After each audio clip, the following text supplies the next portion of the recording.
Hey there, what up, doe? What up, doe? What up, doe? Day 11. The door is open to something deep, layered, and soul barren for day 11. Let's journey through time, not just talk about what happened, but to trace how it happened, why it was allowed, and what it teaches us about the cycles that must be broken. Let's tap in, tap in, tap in, tap in. If you haven't subscribed, do subscribe, hit that like, and share. Today is day 11, and we're tapped in, not for gossip, not for clicks, but for clarity, for truth, for survivors who lived in the shadows of sound. We're talking about Robert Sylvester Kelly, the man the world called R. Kelly, the man many of us danced to, sang with, worshiped musically, and defended for far too long. Let's journey through time. 1967, he's born in Chicago. 1975, at just 8 years old, R. Kelly says he was repeatedly SA'd by an older woman in his neighborhood. That abuse continued for years. He never received help, never got counseling, never learned how to process the pain. Instead, he learned how to perform. Early 1990s, he rises fast, talent undeniable, voice unmatched. But while his star was rising, so was a pattern. Young girls, high schools, malls, limo pickups, silence. In 1994, he marries Aaliyah, allegedly. She was 15, he was 27. They forged papers. Everyone around them knew, but nobody stopped it. That wasn't a relationship, that was grooming. 1996 to 2008, rumors swirl, lawsuits pile up, and in 2002, a sex tape emerges involving a 14-year-old girl. Still, he walks free. Still, people step back, cover up, call it a lie. Why? Because he was a Black man in power. Because survivors were young Black girls. Because people said those girls knew what they were doing. And as if children can consent to their own destruction. 2019, Surviving R. Kelly airs. And suddenly, the world says, we hear you now. But those girls have been screaming for decades. 2022, R. Kelly is sentenced to 30 years in prison for racketeering, sex trafficking, and child exploitation. So, what do we do with this story? We remember abuse survivors are often groomed to stay silent.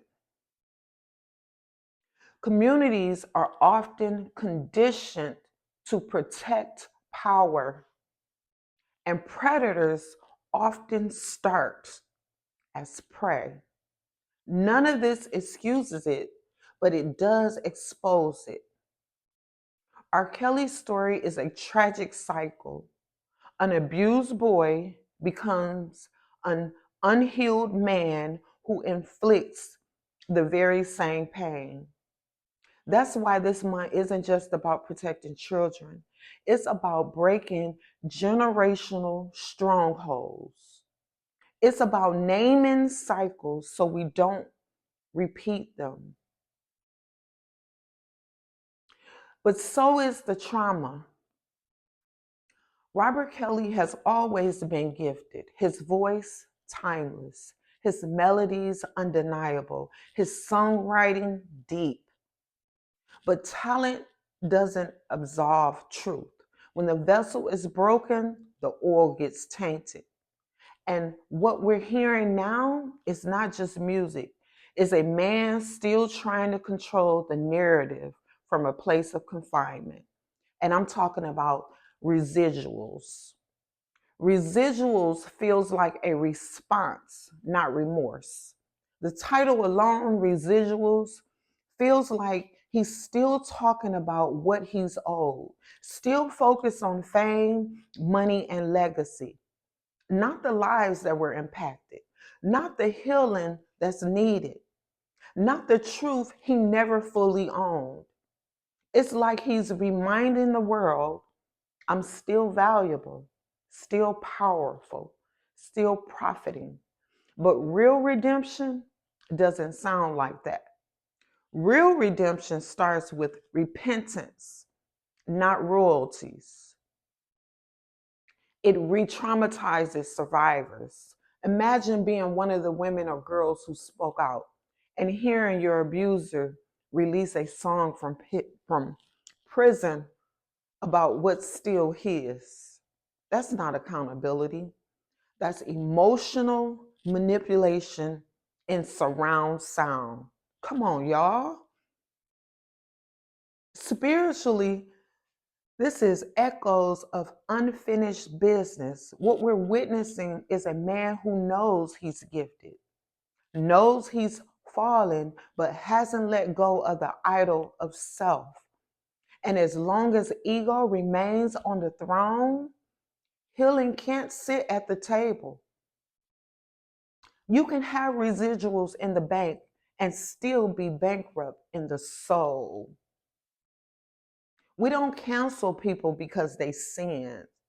But when the apology never comes, when the harm is never named, when the pain is minimized while the profits rise, that's when discernment has to step in. I don't need a track from R. Kelly. I need to hear a track titled Confession.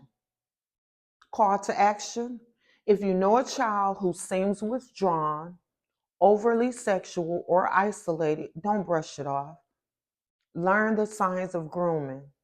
D2L.org has free resources. That's Darkness to Light, Stewards of Children. Support survivor led organizations who protect Black and Brown girls. Watching Surviving R. Kelly, not to be entertained, but to be informed. Do you believe R. Kelly's childhood trauma should be considered in his sentencing?